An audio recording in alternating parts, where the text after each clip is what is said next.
नमस्कार, राहुल पळसकर. तुम्ही कृषी महाविद्यालय दापोली अंतर्गत आपण सांगुळवाडी महाविद्यालयाचे विद्यार्थी आहात आणि आमच्या शिरवणे नंबर 1 शाळेमध्ये आपण बांधावरची शाळा या कार्यक्रमांतर्गत इथे उपस्थित आहात आणि खूप आनंद होतो की आपण या कार्यक्रमामध्ये सहभागी झालात. आणि बांधावरची शाळा या उपक्रमाबद्दल आपलं काय म्हणणं आहे?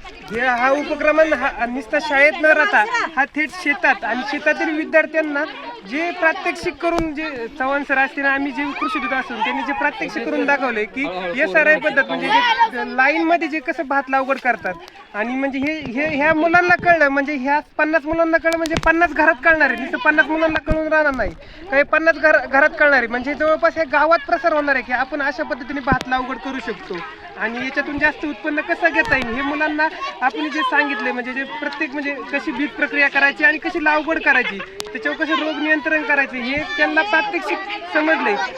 यांनाच न समजता ते 50 घरात समजले असं मला वाटतं. छान छान, मस्त. आता तुम्ही एक जण फक्त नाही आहात तर तुम्ही 10 जणांची टीम जवळजवळ तुमच्या सोबत आहे आणि तुम्ही कायमस्वरूपी इथे शिरवणे भोवडवाडीमध्ये इथे राहून इथे वेगवेगळ्या प्रकारचे प्लॅन्स उभारलेले आहेत. काही माहिती तुम्ही विद्यार्थ्यांच्या मार्फत पालकांपर्यंत पोहोचू इच्छिता तर तुम्ही छान माहिती आज दिलेली आहे. बघ, तुम्ही स्वतः तुमच्या घरी ज्यावेळी लहानपणापासून ज्यावेळी हे करत असतात शिक्षण घेत होतात त्यावेळी तुम्हाला अशा प्रकारचा उपक्रम होता का? नाही, आमच्याकडे असे उपक्रम शेतात तरी आम्हाला शिक्षकांनी कधी करून दाखवत नाही. पण आमच्या घर म्हणजे आम्ही शेतकऱ्याची मुलं, आम्ही शाळेत जाणार 10 वाजता आणि येणार घरी 5 वाजता. पण शाळेत जायच्या आधी जे गोठ्यात आपण मी म्हणतो शेण काढण्यापासून शेतात जी आपली जी कामं असतील दररोजची रानातली शाळेतून आल्यावर शाळेच्या आधी हे आपल्या वडिलांकडून शिकलेलो आहे का शाळेतून असं प्रात्यक्षिक कधी झालं नाही. आता तुम्ही घरात ज्यावेळी शेतीविषयक वेगवेगळे म्हणजे गुरपालन असू दे किंवा काही वेगवेगळ्या प्रकारचे उत्पादक उपक्रम असतील तर त्याविषयी सांगा.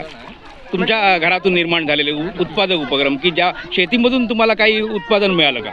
हा, उत्पादन मिळतं ना. असं आमच्या इकडे कसं कांदा केला जातो, मग त्या कांद्याचं उत्पादन कसं घेतलं जातं त्याच्या माहिती भेटते आपल्याला. त्याच्यामध्ये प्रॅक्टिकल नॉलेज आणि थेरॉटिकल नॉलेजचं जे आमच्या शाळेत शिकवलंय जे म्हणजे कॉलेजमध्ये शिकवतात आणि जे खरं वास्तव आहे याच्यात थोडासा जास्त अंतर जास्त आहे.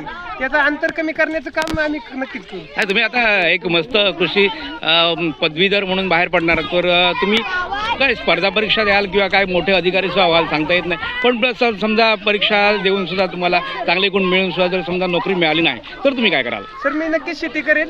माझा आता सुद्धा मी घरच्यांना मी म्हणतो मी शेती करतो, पण माझे घरचे ऐकत नाही. कारण माझा भाऊ जो आज पोलीस खात्यात आहे, घरच्यांना वाटत आहे यांनी सुद्धा एखाद्या खात्यात. मी आजच घरच्यांना म्हणतो मला शिक्षण नको आहे, मी शेती करतो. पण घरचे ऐकत नाही. कारण आजची स्थिती अशी आहे, शेतकऱ्याला कोणी भाव देत नाही. म्हणजे शेतकऱ्याला आजची जी पिढी आहे ती बाकीचे लोक आहेत ते तुच्छ समजतात.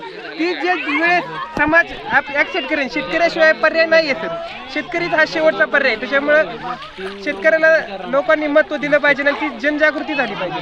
बरोबर आहे तुमचं म्हणणं. कारण शेतकरी जो आहे तो ज्यावेळी शेती पिकवणार आहे त्याचे आपण जे काय खातो अन्न ते आपल्याला प्राप्त होणार आहे. त्यामुळे तुम्ही जो विचार मांडलेला आहे ना खरोखर त्याला सलाम मी करतो. आणि शिरवणे नंबर 1च्या वतीने मी मुख्याध्यापक प्रवीण कुबल तुमचे खरोखर आभार व्यक्त करतो या कार्यक्रमाच्या निमित्ताने. धन्यवाद. धन्यवाद सर, तुम्ही आम्हाला चान्स दिल्याबद्दल.